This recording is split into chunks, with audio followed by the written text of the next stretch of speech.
Welcome back to Mythical Kitchen, where we all gotta eat, and sometimes we ride spinning teacups. I don't get that reference. Is that a ride at Disneyland? It is. I wouldn't recommend eating and then doing that. No, that sounds like a terrible time. Spoiler alert, these are my cast members for today. That's another Disney reference? That's another, yep. Oh, thank God, right, we're hitting right it. in the We're pocket. hitting it. We got the co-hosts of the For Your Amusement podcast, Byron Marin and Ryan Vergara.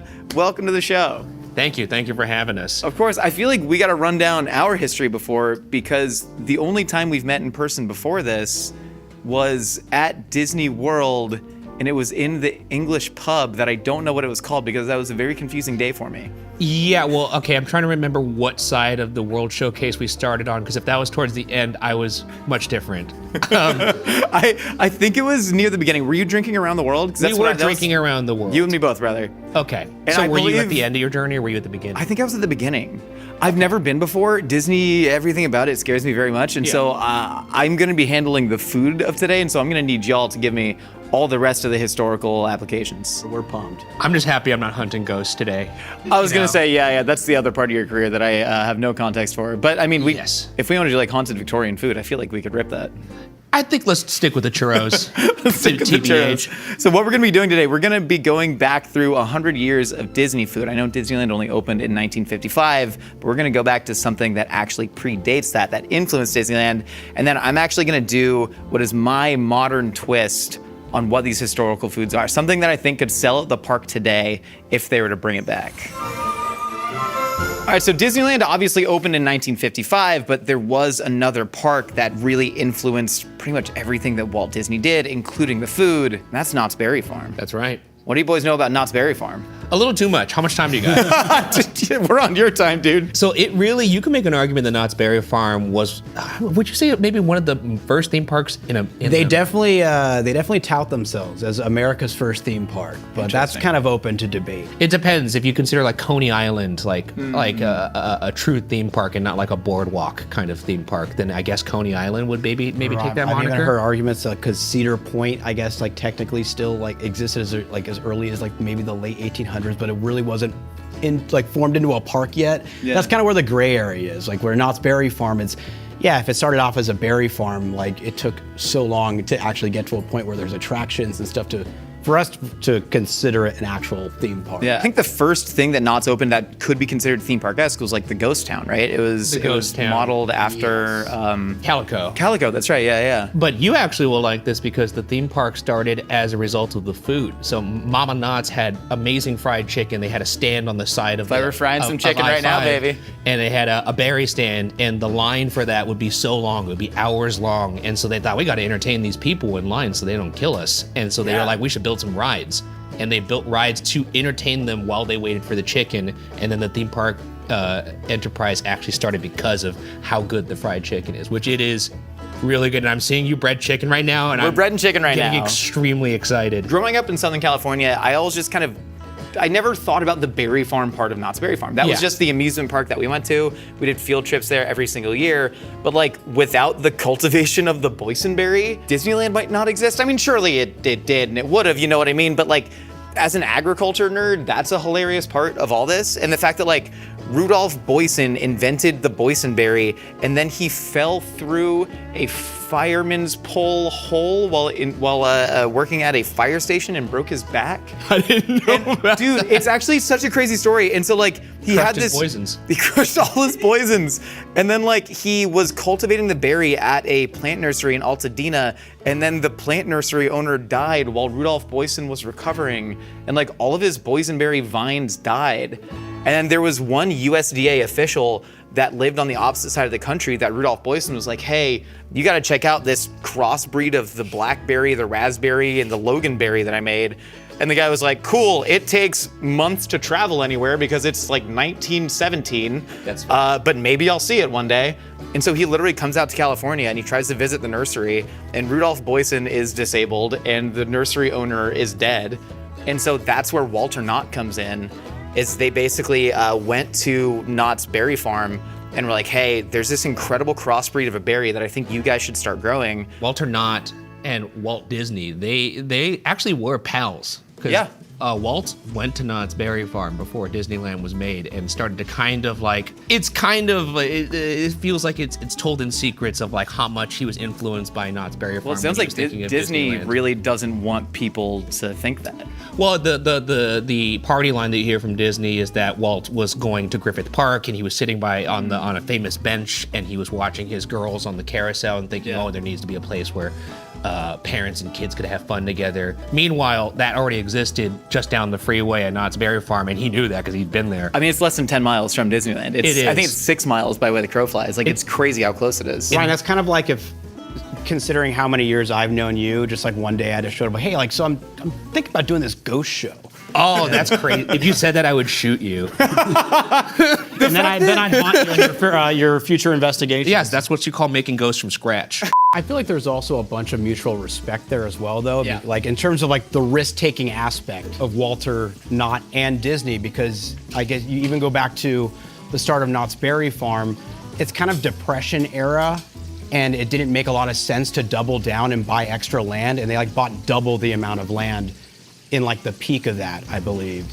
Also, there's like an anecdote of like Walter Knott and Cordelia Knott going to the opening of Disneyland because Walt invited them, was like, oh, you should come see my park. And there was like a little moment apparently where they looked at each other on the train and were like, I think we might be in trouble because there's a new sheriff in town. It's kind of incredible how, I mean, the overflow traffic from Disneyland, though, has contributed to Knott's actually being really successful. I didn't know that Knott's was like, it was one of the top 10 most visited theme parks, at least like as of 10 years ago. I don't know where they're at now. Yeah. But it like really is still a power on the world stage. I think it's like 4 million people a year. That's crazy. Or like 4.4. You could check that. And 90% of that is just teens trying to make out on any ride they could for their Orange County high school grad night. Now, were you as dashing back in the day as you are now? Because like, I mean, look, you gotta like, if we were arm wrestling right now, it would probably take Byron and I, both of us, to beat you.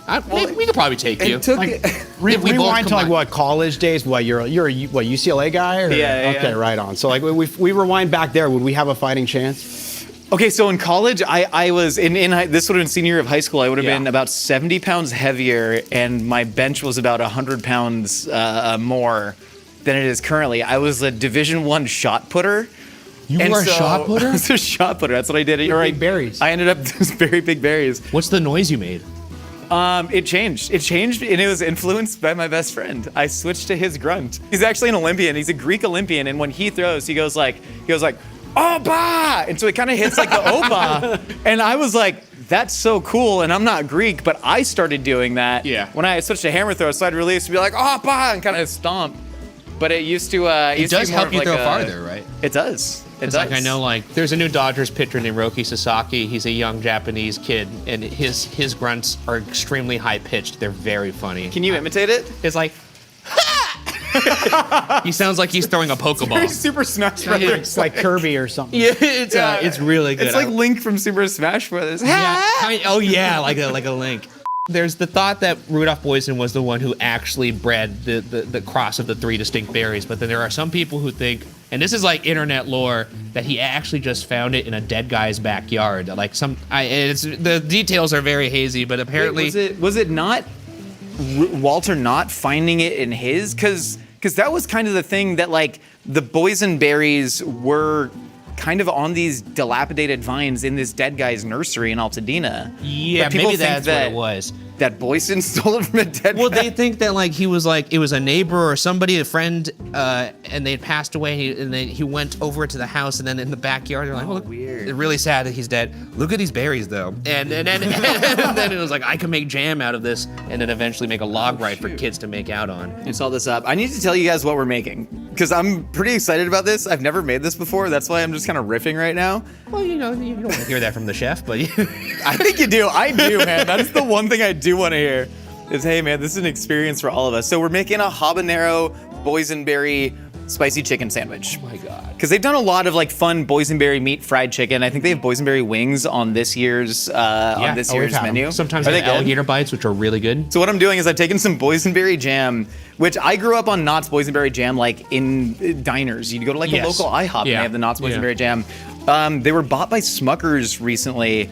and then they're discontinuing the Knott's like jarred jam program, which really sucks. I grew up on it. Is it any better or worse than any other boysenberry jam? Maybe not. I don't think I could taste it blind and figure it out.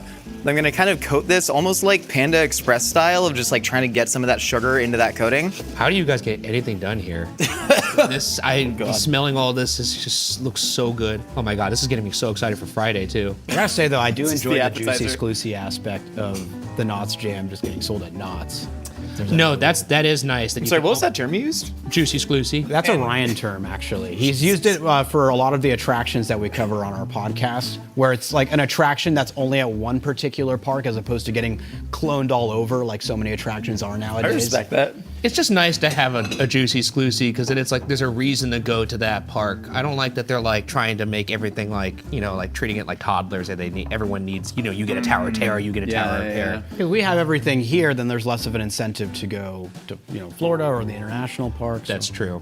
Yeah, do you think everything's kind of becoming roughly the same? Like that's the thing that I like I said, don't really go to theme parks that often, but the thing that kind of bums me out is when everything's an app and there's no more sort of organic discovery. I think part of it is just like it costs so much for R&D for these rides. Yeah. And so if they have a ride that they know is a hit, it behooves them to be like, okay, we have the blueprints, and if we have the space, let's just, drop this in like Roller Coaster Tycoon in like different parks, and we know people will love it. Sure, but meanwhile, you got Knott's Berry Farm going, hey, what insane thing could we put boysenberry on next? Exactly. That's why. And as long as we ban the teenagers from coming here alone. Well, they need the teen. Well, they have the chaperone program now. Yeah, Because wait. Teens be getting up to no good. Yeah, so as they do. teens can no longer go to Knott's by themselves. They need a chaperone. I think they were just like they were smooching and they were smooching and fighting. That's not what happened. I got in. There's a lot of fighting. There's fighting. Yeah. They're fighting. That's what Smoocher was in the Timber Mountain log ride. I'd like to think that I snuck in right underneath that sweet spot. My buddy actually. This doesn't help. We're all trying to pair off from the log ride. A lot happened on this log ride at senior night. We're all trying to pair off. I already had my prom date, but my buddy, we were trying to pair off with somebody he did not want to pair off with. But we kind of at the last minute conspired to get them in the same log, and we kind of like shoved him in and like stepped back. Oh, nice. And then he stands up, turns around, and goes, "What the?" And then he gets hit by one of the scaffolding, and he fell in the log ride, and he had to like scramble out of it. Yeah, that's some regional theme parks. Yeah, there. it sure is. And so now the kids get chaperones, and they're not allowed to be there alone. Nah, I think they were like throwing fisticuffs in the parking lot and stuff like that. All right, boys, I here was we just there have filming. our spicy boysenberry fried chicken sandwich, a little bit of homemade pickles, some red cabbage slaw, a nice brioche bun. I think Disneyland should pat? put this on the menu to sort of heal that divide and come clean about their true history. see. I think it'd be a big moment. It's good. It's fun to spank your burger.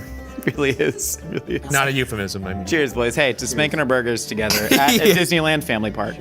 Oh my God, that was Time. we got some drippers. I didn't even going whip on. the tablecloth over the knee. We'll get to that. We'll get to that. This looks too damn good. So excited for the jalapeno. That is absolutely delicious. Oh, hell yeah. Does everybody behind, did they get the chance to eat this? Because I'm sad that they can't. 'Cause it's so good. Holy shit. That's good, right? That's good. The jalapeno is actually what's bringing the sweet out in a weird way. Need to ramp up. I take a lot of inspiration from Thai food. There's a term called klom klom. It means everything's balanced, but everything's taken up to the level of 11. This is so. What's your favorite Thai dish? I love Thai duck noodle soup.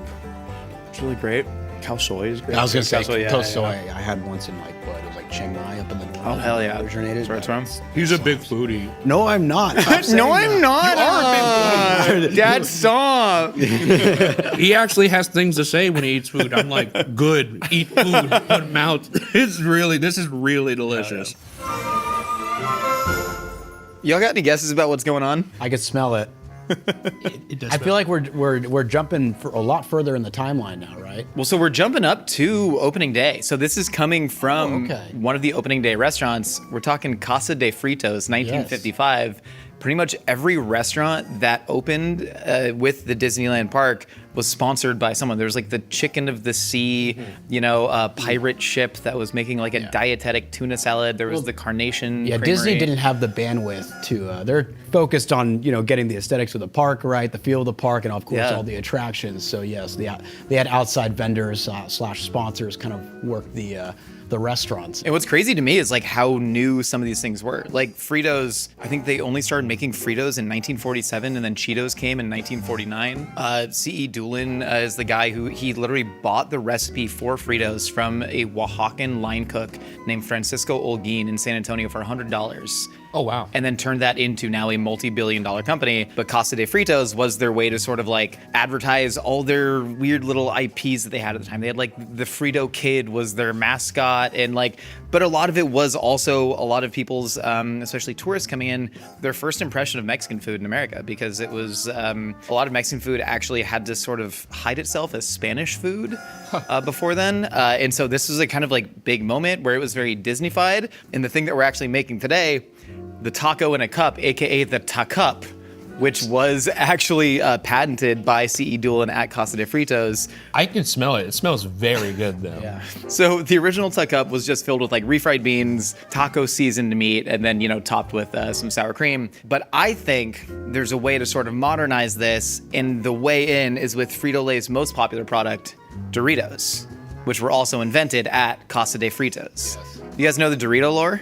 As the story goes in regards to a Casa de Fritos, they would have leftover tortillas or tortillas that started to go stale, and instead of throwing them away, they figured, okay, let's fry them, let's chop them up, fry them, and that was kind of the origin of what became the Dorito. Yeah. And it was a salesman from, it was a company called Alex Foods that it's by the Morales family, but they had been supplying, that's so big, we'll trim it on the tart shell, we're fine.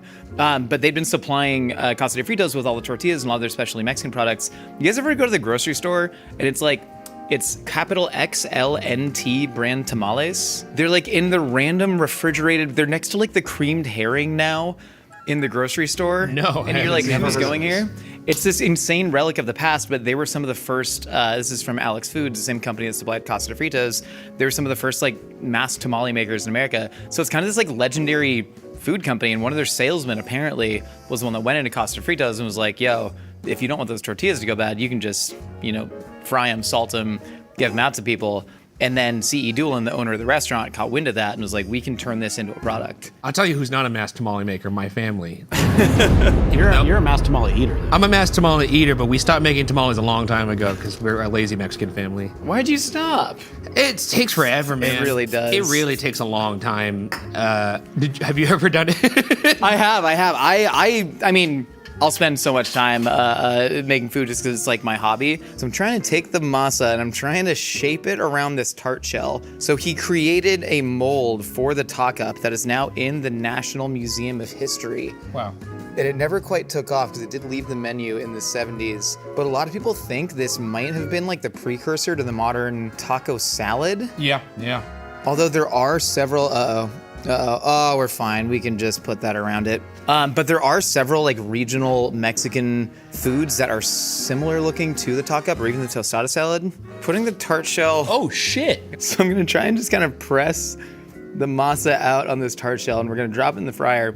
My pitch though is to bring the tacup back, because they will occasionally bring retro foods back, but they need to do a Doritos Locos tacup. Also, I love a good food pun. Is it even a pun, the tacup? I think it's like, it's lazy, but it's there. I think it's Fair fun. point. I enjoy saying it. Okay, so I'm gonna drop this whole thing. So the mold for the tacup, it literally just kind of looked like this, except it had this like long iron sort of arm on it, but I feel like I can kind of just get halfway there by the, I don't know, man. If this, just shield your faces when I drop this in the fryer.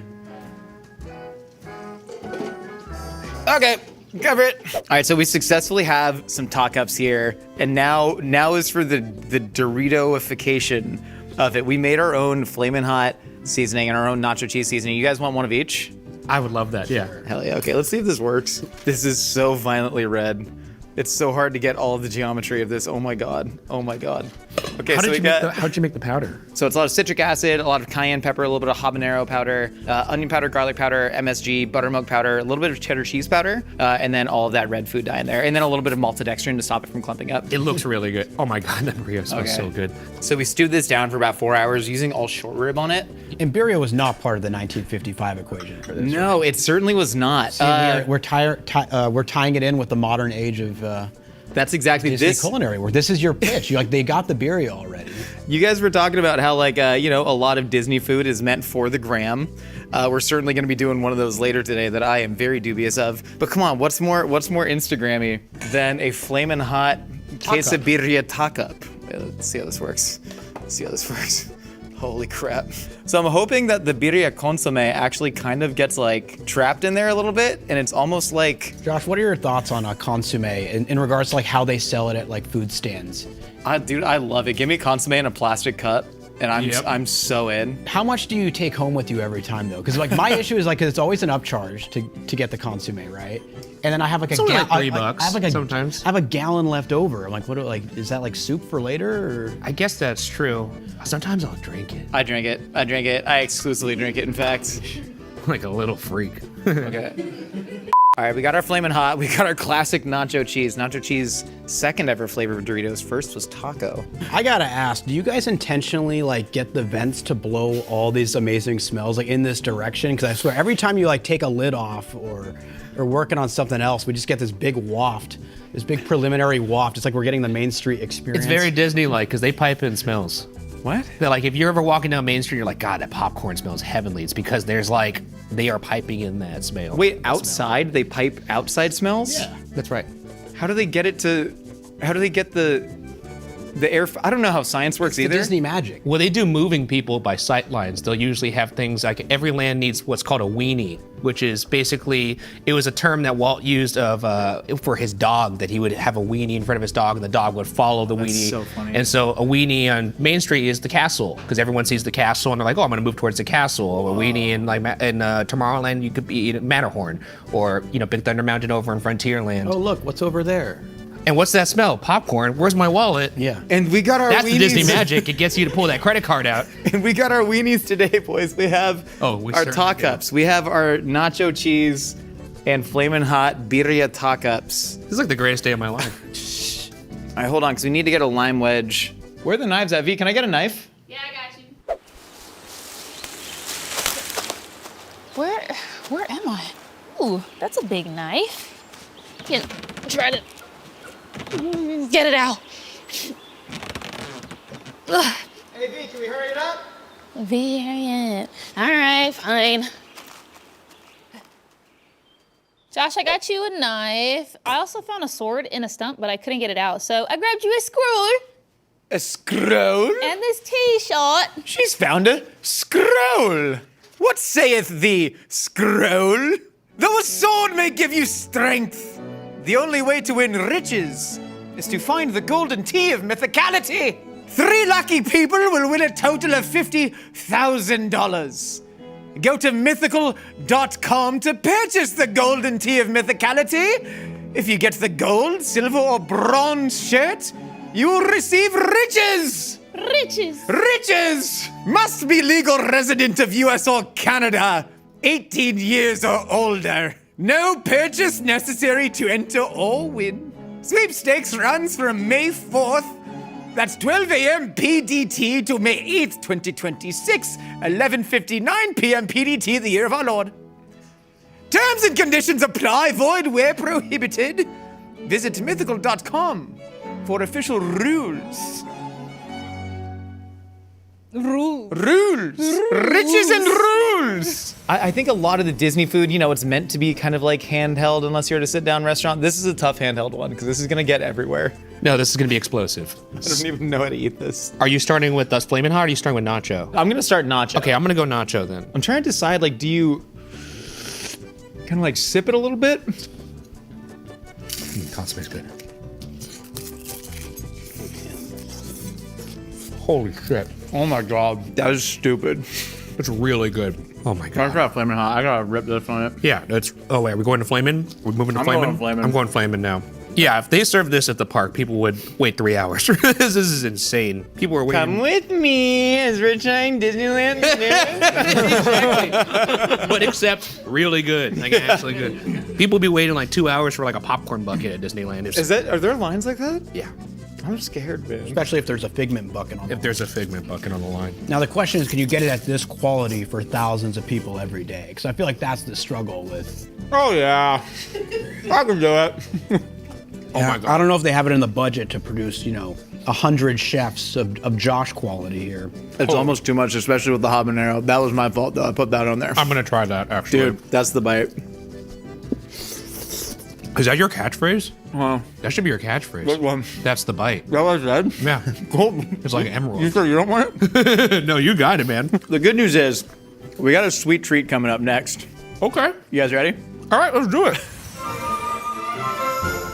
We're doing it. All right. We're What are we making doing? some goddamn churros right now. Okay. I wasn't sure. I didn't know if you knew how churros are made. They're made like this. I saw the tray of the cinnamon sugar come out. It's like, okay. That's a clip. That's a clip. No shit, we're doing the churros. And then we got the pineapples here. So this is a nice little like a pineapple compote that we made. We have some pineapple Dole Whip sitting in the freezer because I have yet to see, maybe you guys have seen way more Disney food than I have. I've yet to see the churro and the Dole Whip interact with each other, and I think it's a match made in heaven. No, they have some concoctions they've made over in the Tropical Hideaway, which is something new in Adventureland, at least at Disneyland, but I don't think I've seen that. Have you seen that? No, not quite. Actually, you know what? These chopped up pineapples remind me of when they, before Dole Whip became a real thing, is because Disney was partnered with Dole, and it was basically just like soft serve ice cream of sorts with the chopped up pineapples.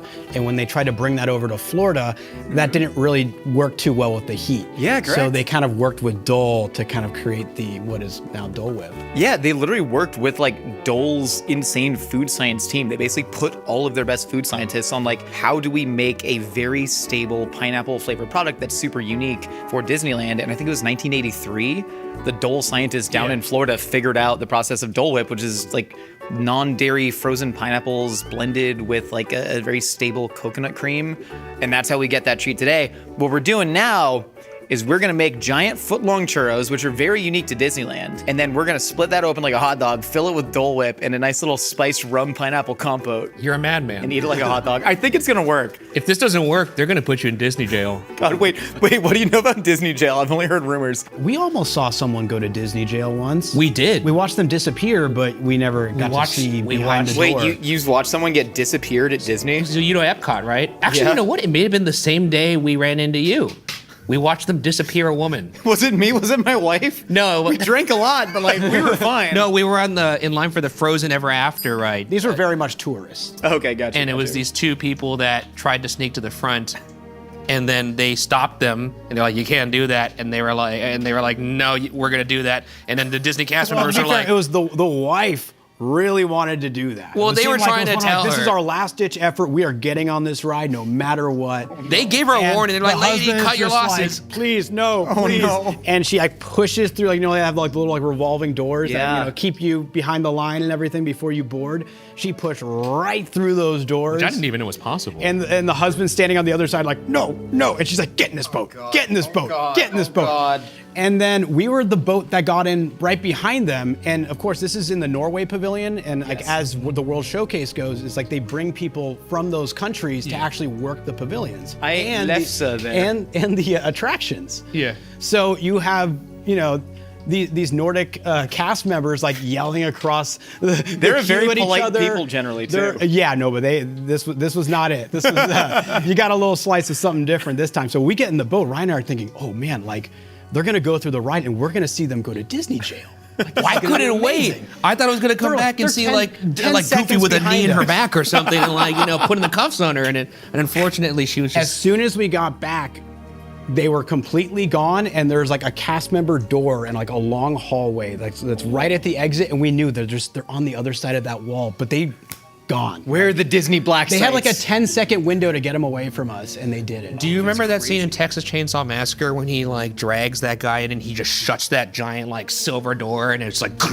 Missed that one. Anyways, they missed that one. She's hanging on a hook somewhere, I think. I actually think those scenes are some of the reasons that I don't love Disney parks. Like I have a fun time, I go occasionally. I'm not like morally against it, but I feel like every time I go, I only see the saddest version of everything around me. I see the screaming kids and like the parents making a last-ditch effort to make this thing work before they sign the papers. You know what I mean? Maybe this one Disney trip can save us. Yes. And I just feel like that's all I see at the parks. And I don't know. I'm like intentionally seeing around all the magic into just the dregs of humanity, and that's more on me than on anybody else. That's weird. I get that when I go to Cabo and I see like couples at like the dinner tables there. Yeah. I mean, but that's the same kind thing, of right? It's the vibe. kind of like resort vibe of like you're in this liminal space where like real human morality doesn't matter. People just don't know how to act anymore, you know? Also, the history of the churro, this style of churro that we're making, I was actually really shocked that this worked. So most churros are not, we're such professionals. Most churros ain't this freaking big. But you go to Disneyland and they have 12-inch long churros, and that was very intentional because it was an employee in 1985. Jim Lohman. Jim Lohman, that's exactly right. When Videopolis was opening. Jim Lohman, who was running food and beverage in the Fantasyland area, which is where Videopolis was located at the time. Now it's the Fantasyland Theater. But he also liked going to the racetrack, and he went to the Long Beach Grand Prix one night, and they had this churro stand, and he loved the churros, but as you're saying, well, they weren't always this foot long churro. They were about like 6 inches or so. Yeah. So he tracked down the people the vendors that made these churros. You know how he tracked it down, right? He found like an empty box, I heard. He dug through the trash. Wait, really? To find the wrapper of the churro, Oh my and then God. track down the I company. think it was after that. J&J Foods or something like something that. sure Matt. was. The agreement had to be that they needed to make this a foot-long churro. It needed to be something that people could see. You could walk around like a trophy and other people walking by. A walking weenie, if you will. What it is. Like literally, yeah, right? I've had some of they did a rose gold churro a while back. That was just like, it was like a lemon zest and like rose flavored sugar on the churro, and it was just like incredible. They do every now and then put like fillings and stuff like that inside the churros. It's usually pretty miss, but I've never seen the Dole combinations. We're gonna try it. We're gonna let this cool for a second, then we're gonna slice it open and pipe some whip in there. All right, we got the churro. It's slightly cooled. We put Dole Whip in a piping bag because we don't got the fancy soft serve machine. I'm gonna try and make an incision This is like the pit. in this. Can we prep to intubate? I need a crike. They really Good work, doctor. the cutaways, the close-ups. Like they'll describe what's happening to the patient, and they cut to a close-up, and it feels like they're personally attacking me. Yeah, I am so glad I got through that first episode where it's that lady's like, I think it's the foot. The foot, she's in the train and the foot, and the foot's just out, and I almost turned it off, but now it's like one of my favorite shows. So now we're just gonna shove the Dole Whip inside and kind of pipe it. Oh, I thought, okay, I was like, how are they gonna This is gonna melt immediately. This is still so much hotter than I thought it was. Okay, and now we're gonna take that spiced rum pineapple compote. This looks insane. This looks like you're giving Disney a lot of really good free ideas. I know. I was just thinking the same thing. Didn't think about that business model. Mickey's at Hey, home, just the problem riding is no they'll never sleeve pay for recently. sponsored content because they really don't need to. Yeah. Okay, boys, here we go. This looks We got the official Disneyland footlong churro meets Dole Whip hot dog situation. Here, you guys should have the ends. I'll take the middle. Are we gonna eat it like a hot I dog? think we have to. It's going so Oh, fast. yeah, it's going so fast. Okay, fast. here we go. We gotta go. Cheers, Cheers, boys. guys. Cheers. cheers, Oh, cheers. I just got all over you, Byron. That's really good. You get almost a little too much. It melted so quickly. But If anybody wants a fresh squirt into their mouth of Dole Whip just to finish it off, I'm done. Yeah. Actually, no. there you go. There you go. Just a little bit. Oh, good. Byron? Oh my god. Just kind of. Yeah. This now we would do this at the park. You get the money shot there? We'd have to have a very brave cast member do that. It's like you ever see like the mean wench at the Renaissance Fair who kind of like berates you when she pours beer Oh, in your yeah. mouth? We would do that, but with the Dole Whip. That's my pitch to Disney. We're going from the 80s to the 80s, but the reason I wanted to have this is that it has persisted around multiple parts of Disneyland, still to this day, but being discontinued and brought back almost constantly. And this is what became known as the Handwich, what was originally known as Castle Cones, and then what has now been at the Cozy Cone Motels, Yes. Chili Cone Carne Cones. They keep trying to make bread cones work. And this was a Michael Eisner original in the 80s as well. So Michael Eisner was the CEO of Disney, right? That's right. How is his legacy viewed? Because this is the context that I don't have. It's complicated because I think he single-handedly kept the company alive. Him and Frank Wells, they were kind of like a dynamic duo. Eisner was the idea guy. Frank Wells was the guy who kind of reined him in and was the money guy. Yeah. And they were responsible for kind of the resurgence in Disney. Nowadays, I think there's like a resurgence in like what he did, like the admiration. Yeah, Because there's a lot of like very safe bets that are made nowadays where it's like, hey, this made this amount in the box office. Yeah. We'll make it a ride. It's going to work out. And Yeah. you don't get kind of the off the wall bonkers ideas that maybe that didn't always work or aged incredibly well, but there's a lot of ingenuity. There's just risk being taken. Yeah. Or him naming Splash Mountain because there was a Tom Hanks movie That's called right. Splash that was popular. And he just thought, it had nothing to do with the movie. Yeah, Is that Daryl Hannah as a mermaid, I think? Is that Splash? I believe so. The original title was supposed to be Zippity River Run. And they're like, wait, we gotta synergize here. So funny. And he was responsible for the Mushu shrimp handwich. Yes. The original As many- flavor of handwich. I There's a must say, reason I why did they not call know it it came with Uncle shrimp. Eisner. That was the original. So sorry, that wasn't the handwich. That was the castle cone. So Okay. he was obsessed with food. He went to the 1964 World's Fair in New York, and that was where, I didn't know this, Belgian waffles got their popularity, being known as Belgian waffles. Because it was a place called Belgium Waffle Hut, and they were doing Belgian yeasted waffles, and there were just lines for hours for this new pastry that nobody had really had in America before. And he was obsessed with that idea, and so he put all of the best Imagineers on creating new fun foods, and he used the term fun foods because every Imagineer that was like interviewed, they used the term fun foods and then finger quote it. So that must have been a thing. The highest matrix analysis became the castle cone or the handwich, and their tagline was the world's first sandwich that you can eat with one hand. Almost all sandwiches I think you can eat with one hand. I'm one-handing a hoagie all the time. I'm not really sure where could they make that claim? I struggle to name a sandwich that you can't eat with one hand. I was gonna try and like act it out, but then I realized it's just gonna be gift to hell on the internet. Like how does one eat?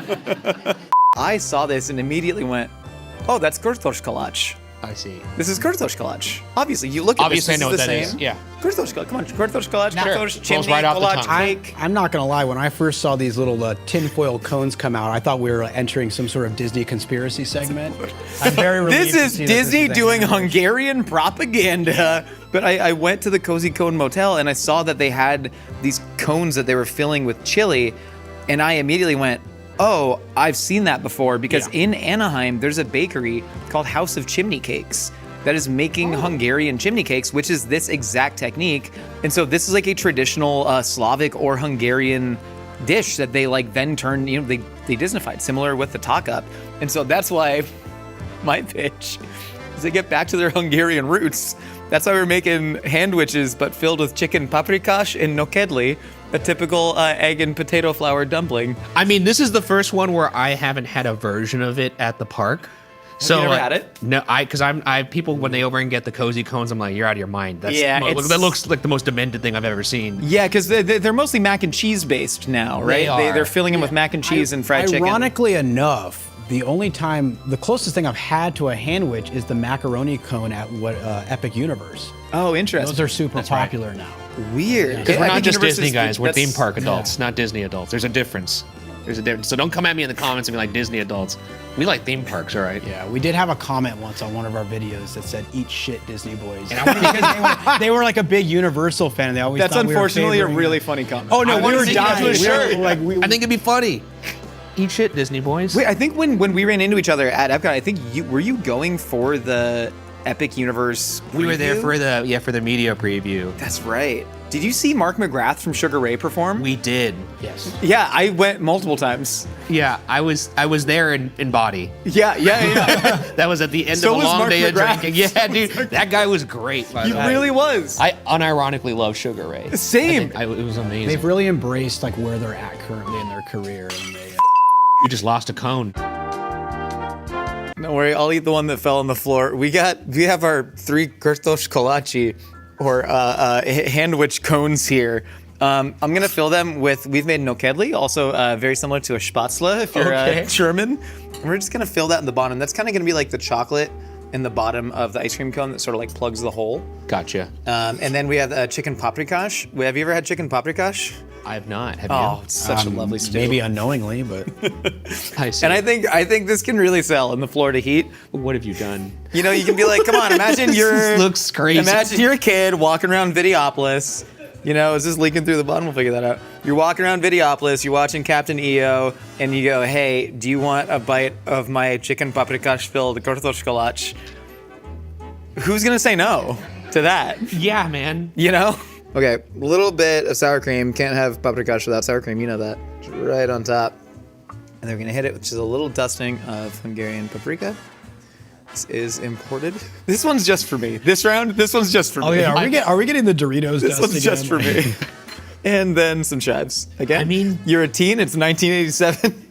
This, if you know, back in the day, this would be doing well on the gram. All right, boys. Here we have our 1980s handwich reimagined for the modern era with our Hungarian nokedli and paprikash, because this, of course, is a traditional kartoshkolach. That's right. I noticed you staring at my cone from across the floor.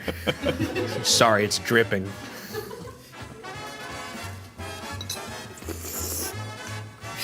Well, unfortunately, it's pretty good. I took the world's worst approach. Wow. This is gonna make for a hell of a close-up. It really is. You look like Scarface. I think this one could use another couple rounds of Imagineering, if we're being honest. You know what I mean? This might have hit the cutting room Go floor. back to the drawing board. And you know what? The cone structure, like the breading of the cone is delicious. It's shockingly held up too. It is. Awesome. It almost held This up. guy's too much. fighting for his life over here. Holy shit. In the words of the great Desi Arnaz, you have some splaining to do. I sure do. I sure do. I think Disney also had some splaining to do, and I was hoping you guys could help explain what the hell the pickle dog is. That's your guess is as good as mine, man. Have you had a pickle dog at Disneyland? Because this is my main lens into the food insanity at Disneyland. This came around in the 2020s, Okay. maybe late 2010s actually. But they will take a giant pickle, which Disneyland and Disney World are known for their giant pickles. Yep. But I've never had a pickled dog. Yeah. Corn dogs, though, you got to end with a Disneyland corn dog, especially 100%. from. Unironically, like, changed the way that I view corn dogs. It's like, the breading. It's the breading. There's these long all beef franks. The breading has this like beautiful glutinous chew. It's the right amount of sweetness. It's not bready. It's so good. That's not what we're doing today. Okay. Because they created, this is the viral thing where they are taking the giant pickles and they're coring them. This is like that influencer thing I was talking to you about earlier. Literally, yes. and like to the point where I see these videos and they show, you know, the perfect bite taken out of it. That I'm like, I know you took cuticle scissors and styled that bite in the happiest place on earth. It's driving me insane. And so they're shoving a hot dog inside of their giant pickles and they're battering the whole thing and frying it. And they also started serving it with peanut butter and Nutella. I don't know, man. I don't know. These but people should be in prison. what I'm doing today, Korean corn dogs are the best corn dogs in the world. Also, K-pop, Demon Hunter. Like, there's so many different IPs. I know it's not Disney. I see. But I know you can kind of weave this in. So that's why we were thinking about what's the biggest vegetable that we can shove a hot dog in. And we thought about Korean danmuji or yellow pickled daikon. Oh. So we're gonna shove a whole hot dog in here. I do too. Have you had this before? No, I mean, I'll give you the core. I've had small versions of it in Korean sushi. Yeah, and like kimbap. Yeah, it's really good. Do you know the corn dog cart hot tip? If you don't want to wait in that line because it could get really long unless you mobile order, just go to the stage door. Stage door is like it's right behind the Golden Horseshoe in Frontierland. No line ever there. They're not as good.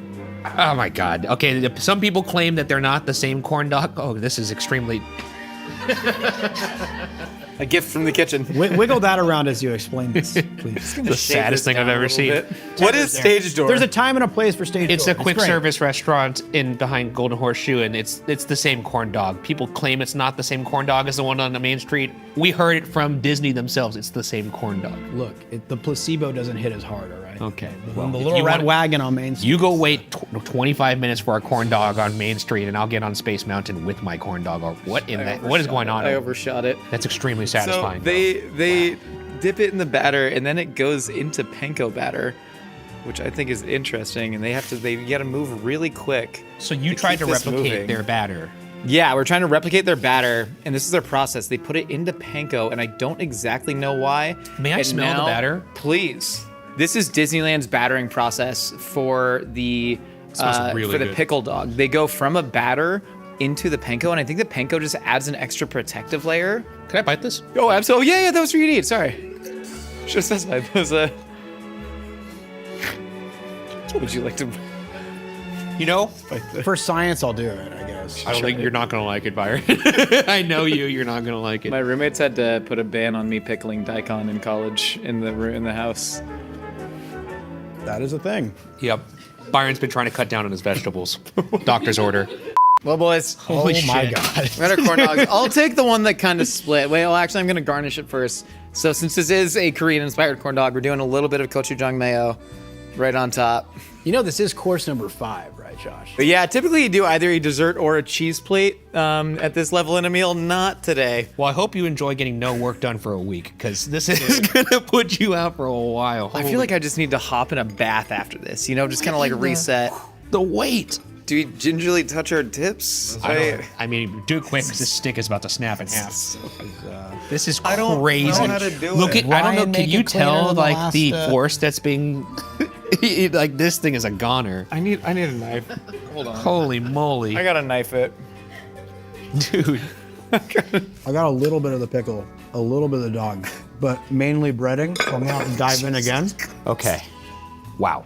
It is delicious, but that also is like fried breading, which is obviously going to be delicious. But is so upsetting to me. It's so heavy. You know, when you have like a Chipotle burrito in your hand, you're like, that's gonna be inside me. Yeah. It's a disturbing thought. The pickle to protein ratio is ambitious.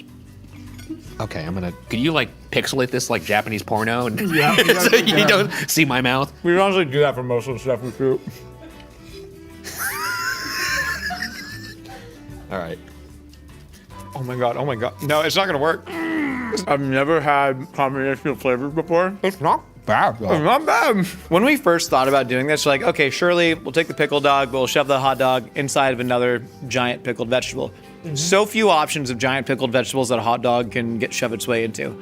I'll tell you, you kind of think there's gonna be a lot of them. There's really only daikon and cucumbers. That's it. Now that we've eaten 100 years of Disney foods, albeit through a different lens, where do you rank all the foods that we've had today? Okay, so this is 5.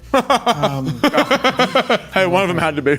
Next, I will go with the Hungarian-based handwich. You're going 5-1 right now. Yeah, Descending order? which is also delicious. okay. Just a messy one. Everything's pretty damn good. Then I gotta go. What am I saying? This is so weird to put this third. Is going to be the Doritos bowl, Whoa! flaming hot. The birria bowl. Once again, really delicious. But because the churro was so damn good with the Dole Whip, and I don't know, it really worked with the pineapple. And then this is so sacrilegious, but Knott's Berry Farm, the boysenberry fried chicken sandwich. Hell yeah. I don't know if that's like has an advantage because I was the hungriest at the time that I had it. I was wondering that as myself. My order is the exact same as yours, except the churro and the birria is it's switched. That one's I was pretty torn between. Because